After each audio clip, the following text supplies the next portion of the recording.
Okay, let's dive into this.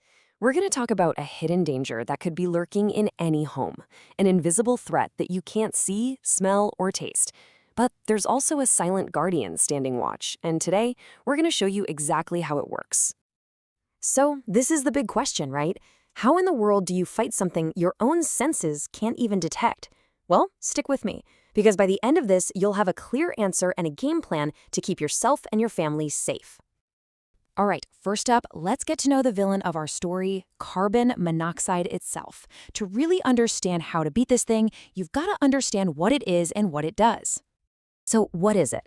Carbon monoxide, or CO, is this nasty, poisonous gas, and it comes from stuff we use every day when those fuels don't burn properly.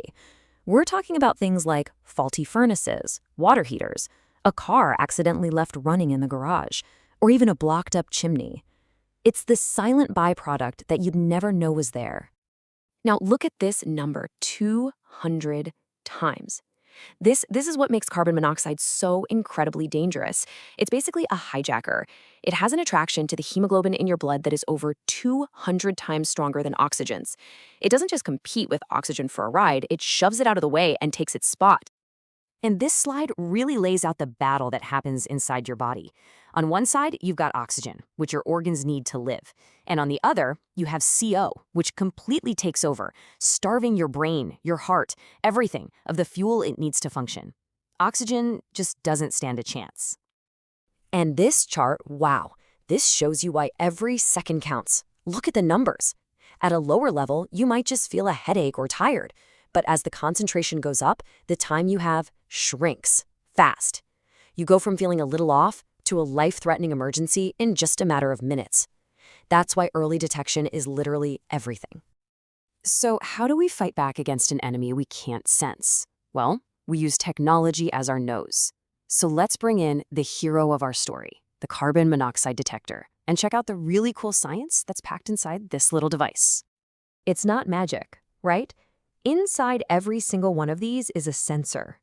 You can think of it as the device's nose, and it's constantly sniffing the air for you. And there are actually three main ways these little noses work. Okay, first up is the one you're most likely to have in your home, the electrochemical sensor. It's basically a tiny chemistry lab. When CO gas gets inside, it causes a chemical reaction that creates a small electrical current. A little microchip measures that current.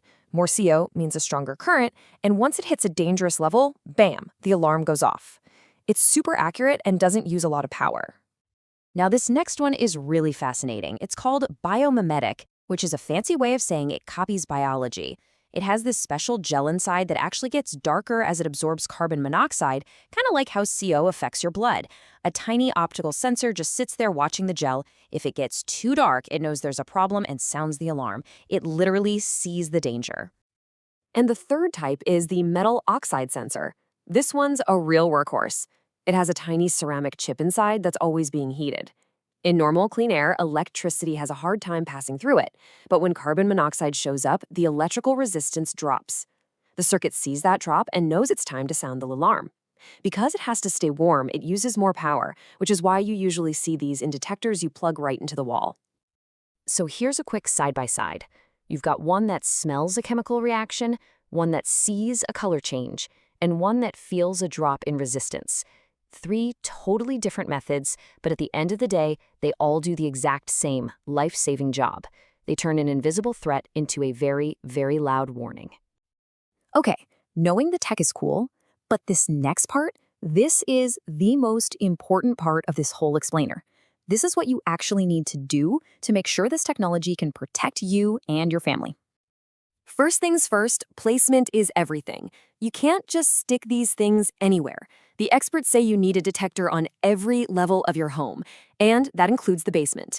And, this is crucial, you need one right outside each sleeping area. Why? Because you want to be sure that alarm will wake you up if something happens in the middle of the night.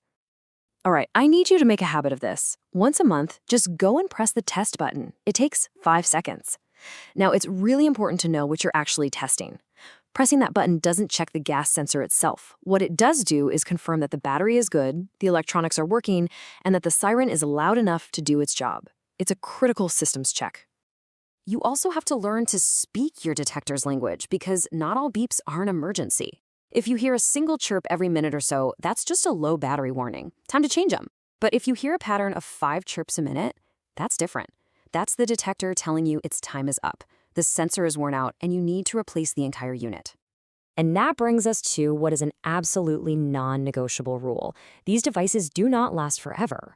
Those sensors inside, they physically degrade over time and they lose their ability to detect gas. So you have to look for the date on the back and replace the entire unit, usually every 5 to 7 years. This is so important.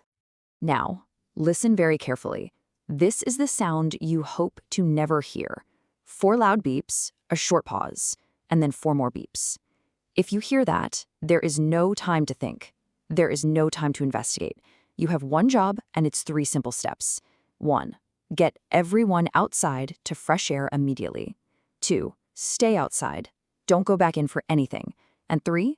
Call 911 from a safe distance. Let the professionals handle it. And that quote, it just says it all, doesn't it? That's the whole point of this amazing little device. It takes a danger you can't sense and turns it into an alarm that you simply cannot ignore. It's the voice of your silent guardian. So let's lock this in. This is your final safety checklist, the 4 big takeaways. Number 1, install them on every level and outside bedrooms. 2, test them every single month. 3, replace the whole unit every 5 to 7 years. And 4, know the plan. If the real alarm goes off, you get out, stay out, and call 911. So I'll just leave you with this question.